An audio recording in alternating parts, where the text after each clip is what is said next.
Happy New Year! Hi guys! Nandito kami ngayon sa bahay ng tita ko. Dinalaw namin yung maganda kong tita. Yan, si Tita Deli at saka yung pogi kong Chuen. Si Tito Ato. Kaway-kaway, Tito. Nasaan ka na ba, Tito? Tito, nawawala.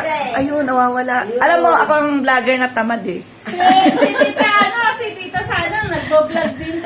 At eto, sa akin nagmana yan. Hindi ko kaya sa bete yan, bebe. Ay, napisang ko maganda. Sa lampak sila dun eh.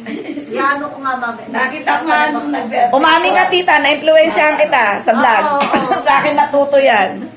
Ayan, na tita ko na-influensya ako sa vlog. Sana tita yan, no?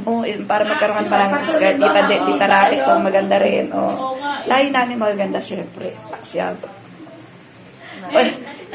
Hindi ko napapakita yung mukha ko kasi ako yung pinakapangit sa lahat.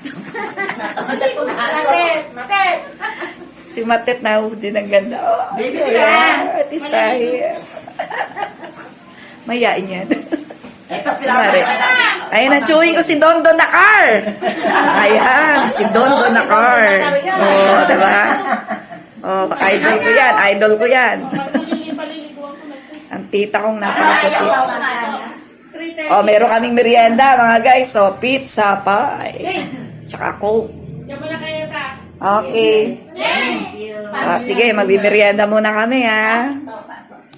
Have a nice day, guys. Bye.